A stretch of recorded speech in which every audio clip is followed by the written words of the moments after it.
Baik, assalamualaikum warahmatullahi wabarakatuh. Anak-anakku sekalian, setelah tadi kita perhatikan video bagaimana tata cara menjenguk atau merawat orang yang sedang sakit atau sakit ringan, kita akan melangkah ke materi selanjutnya, masih seputar menjenguk orang yang sakit.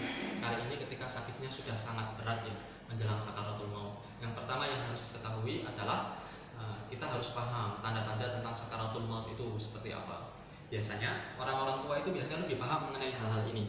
Ciri-cirinya salah satunya adalah biasanya mata sudah mulai melihat ke atas.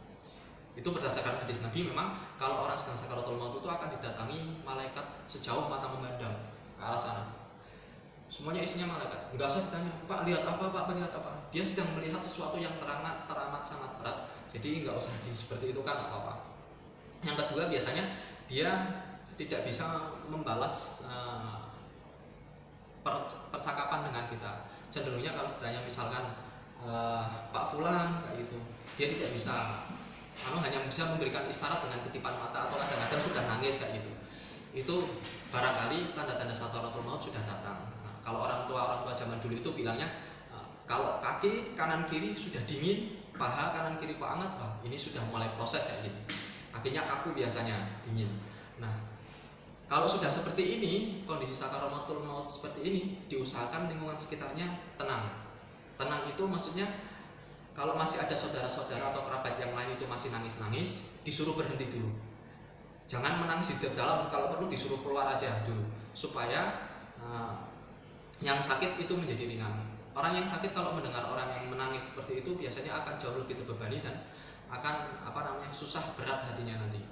Nah, yang kedua termasuk yang membaca Al-Quran juga kalau bisa ditanamkan dulu. Ingat, kalau sudah mendekati sakaratul maut, tujuan kita adalah supaya kata-kata atau kalimat yang terakhir keluar dari orang yang sakit tersebut menjelang sakaratul maut tadi adalah kalimat thayyibah, la ilaha illallah.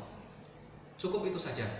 Jadi nggak usah diajak ngobrol macam-macam, diusahakan dalam kondisi tenang. Setelah itu kalau sudah tenang baru kita bisa mentalkinnya. Targetnya apa? Targetnya adalah kata-kata yang terakhir keluar adalah ucapan la ilaha illallah. Ini berdasarkan sabda Nabi, man kana akhiru kalamihi la ilaha illallah dakhalal jannah. Barang siapa yang akhir kalimatnya atau akhir katanya itu adalah la ilaha illallah, maka dia akan masuk surga. Nah, cara mentalkinnya sederhana. Kita tetap seperti menjenguk orang yang sakit tadi, dibisikkan ke telinga sebelah kanan. Cara membisikannya, pertama tidak boleh terlalu cepat-cepat, yang kedua juga tidak boleh terlalu membebani. Cukup dibisikkan saja. Bisa didekatkan lagi kameranya. Pelan-pelan, nggak usah buru-buru. La ilaha illallah. Sekali sambil istirahat dulu, sambil didoakan supaya orangnya kuat untuk melafalkan kalimat la ilaha illallah. Jangan buru-buru. La ilaha illallah, la ilaha illallah, dan seterusnya. Dia nanti akan berat, kesusahan nanti. Atau yang kedua juga tidak perlu terlalu membebani orangnya. Misalkan habis ditalkin la ilaha illallah, kita maksa orangnya kemudian, ayo Pak, ucapkan Pak la ilaha illallah, ayo Pak, ayo. Seperti itu. Juga jangan terlalu membebani seperti itu. Sudah tenang saja. Ucapkan la ilaha illallah. Kalau sudah dia nanti bisa mengucapkan, coba Pak ngomong la ilaha illallah. Kalau sudah mengatakan la ilaha illallah, sudah nggak perlu diajak ngobrol lagi, nggak usah ngomong apa lagi, nggak usah ditalkin lagi, nggak apa-apa. Sudah, kecuali kalau dia ngobrol lagi, misalkan lihat air, misalkan ada orang bawa air, dia katakan air kayak gitu. Nah, itu baru ditalkin lagi, ya. Nah, nggak usah kemudian kita malah marah-marah sama orang yang sebut, aduh gimana sih Pak, tadi sudah ngomong la ilaha illallah, ini malah bilangnya air, dan nggak usah marah-marah, udah sabar saja, langsung ditalkin lagi la ilaha illallah dan seterusnya di bagian telinga sebelah kanan kayak gitu. Nah, kalau sudah dibiarkan seperti ini, sudah ditunggu sampai misalkan ajalnya datang, jangan sampai ada salah seorang anggota keluarga yang meninggalkannya sendirian.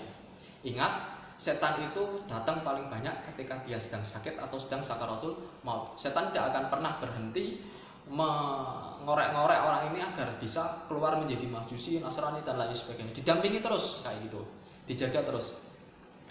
Kalau nanti sakaratul mautnya itu sudah selesai, misalkan dia meninggal, biasanya ada yang matanya itu nengok ke atas. Nah, lihat ke atas coba baik. Nah, kayak gitu. Itu bukan tanda su'ul khotimah. Saya ulangi, itu bukan tanda su'ul khotimah. Kalian kalau lihat, loh, mripatin delok mundur kayak mundur koyo ngono. Ini su'ul khotimah. Tidak seperti itu ya. Memang tabiatnya orang yang meninggal itu ketika sakaratul maut itu tabiat mata itu mengikuti roh tempatnya dicabut. Jadi kadang lihat ke atas juga.